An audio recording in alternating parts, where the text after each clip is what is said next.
बिस्मिल्लाहिर्रहमानिर्रहीम अस्सलामु अलैकुम वरहमतुल्लाहि वबरकातुहू। एक नई वीडियो में आपको खुश आमदीद कहता हूँ। लव मैरिज करना चाहते हो लेकिन वालिदैन नहीं राजी, तो ये वीडियो आपके लिए।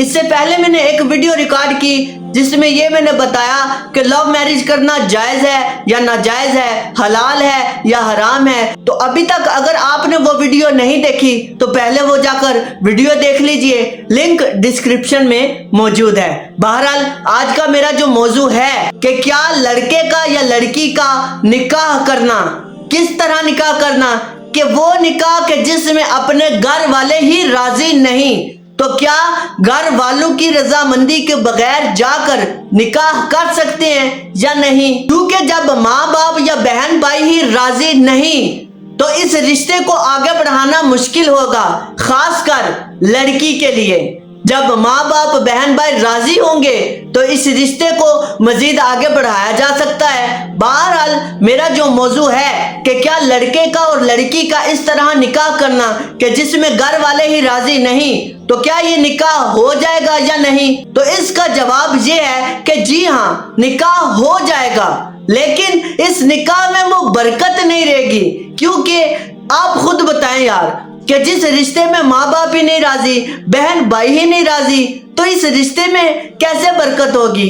अब जिस रिश्ते में माँ बाप राजी होंगे, बहन भाई राजी होंगे, तो वो रिश्ते में भी बरकत होगी और इत्तफाक भी बढ़ेगा। लेकिन यहाँ पर एक माँ बाप को ये रिक्वेस्ट करूंगा कि जब आप अपने बच्चों का निकाह पक्का करवाने जाते हैं, रिश्ता पक्का करने जाते हैं, तो अपने बच्चों से उनकी रजामंदी ले ली जाए कि हाँ भाई, मैं तुम्हारा फुलां जगह निकाह करने लगा हूँ, फुलां जगह तुम्हारा रिश्ता पक्का करने लगा हूँ, क्या तुम्हें ये रिश्ता कबूल है, क्या तुम इस रिश्ते से राजी हो। अब ये निकाह में मजा भी आएगा क्योंकि इसमें माँ बाप भी राजी, बहन भाई भी राजी, अब वो दो जोड़े भी राजी होंगे जिन दो जोड़ों ने आपस में सारी जिंदगी गुजारनी है। अगर वो ही राजी नहीं होंगे तो इनमें वो मोहब्बत, वो रजामंदी, इत्तिफाक नहीं रहेगा। जब लड़का और लड़की राजी होंगे, इनमें मोहब्बत, इत्तिफाक, रजामंदी ये उनमें बाकी रहेगी। जब वो आपस में रिश्ते से ही नहीं राजी तो इनमें ये चीजें भी नहीं होंगी। माँ बाप को चाहिए कि जब वो निकाह की डेट फिक्स करने जाएं या फिर रिश्ता पक्का करने जाएं तो अपनी औलाद से पूछ लें कि मैं तुम्हारा इस जगह निकाह करने लगा हूँ, तुम्हारा इस जगह रिश्ता करने लगा हूँ, क्या तुम्हें कबूल है या नहीं। लेकिन आजकल के माँ बाप ये पूछने गवारा नहीं करते, वो बस अपनी मर्जी ही चलाते हैं। और उनके लिए ये भी पैगाम कि वो दौर गुजर गया कि जब माँ बाप अपने बच्चों की रजामंदी के बगैर ही उनका रिश्ता पक्का कराते थे, उनकी निकाह की डेट फिक्स कराते थे। अब वो दौर गुजर चुका है। अब ये जो नई जनरेशन आई है, इनका आपस में बातें करना ये बिल्कुल मामूली समझा जाता है। लड़का और लड़की का आपस में बातें करना बिल्कुल ये मामूली समझा जाता है, कोई इसमें ऐब नहीं समझता। पहले तो शर्म होती थी, हया होती थी, बड़े और छोटे का लिहाज होता था, लेकिन अब वो शर्म, हया, लिहाज नहीं रहा। एक और बात भी करता चलूंगा कि लड़की अगर अपने कुफ में निकाह ना करे तो इसके वलियों को, मतलब बाप को, भाई को, बेटे को, दादा को ये इजाजत है कि इसका निकाह तोड़वा सकते हैं। अगर इसने कुफ में निकाह कर लिया है तो फिर ये निकाह को फसख नहीं करवा सकते।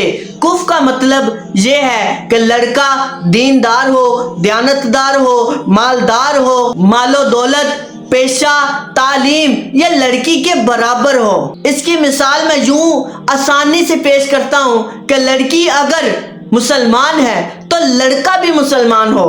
लड़की अगर माल में लड़के से ज्यादा माल रखती है तो लड़का भी मालदार हो। लड़की अगर मुसलमान है तो लड़का भी मुसलमान हो, लड़का बदमजहब या काफिर ना हो। मतलब लड़की और लड़के का जो नसब पेशा है ये हम पल्ला हो, बराबर हो, इनमें कभी पेशी ना हो। अब लड़की ने अगर अपने कुफ में निकाह किया है, लड़का और लड़की हम पल्ला हैं, तो फिर इसके वलियों को इजाजत नहीं कि वो निकाह को फसख करवा सकें। बहरहाल यहाँ पर माँ बाप को ये पैगाम देता चलूँगा कि अपने औलाद से पूछ कर उनका निकाह या उनका रिश्ता फिक्स करा करें। ऐसे ये तरीका जायज़ या दुरुस्त नहीं होता कि अपने बच्चों से पूछे बगैर ही उनका निकाह फिक्स कर लिया जाए।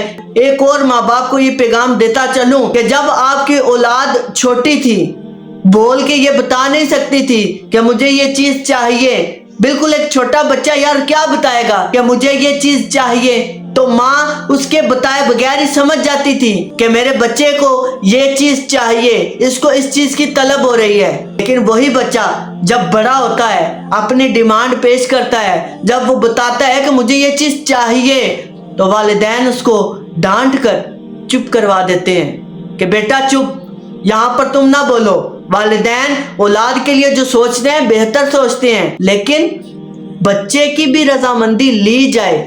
जिन दो जोड़ों ने आपस में सारी बकिया जिंदगी जो गुजारनी है, तो वो रजामंदी के साथ गुजारे, मोहब्बत के साथ गुजारे।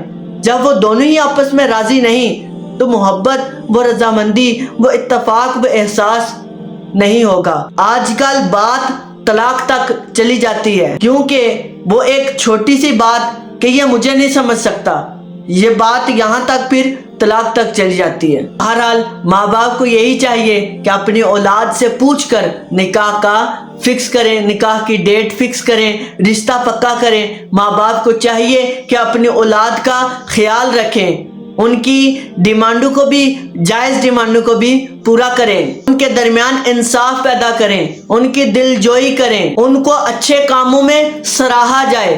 तब औलाद भी आपका कहा मानेगी, आपका कहे की लाज रखेंगे, आपसे हर बात को शेयर करेंगे, छुपाएंगे नहीं आपसे कुछ। बहरहाल अल्लाह पाक हम सब को गुनाहों से बचने की तौफीक अता फरमाए, माँ बाप की खिदमत करने की तौफीक अता फरमाए। अभी के लिए इजाज़त। अस्सलाम वालेकुम व रहमतुल्लाहि व बरकातुहू।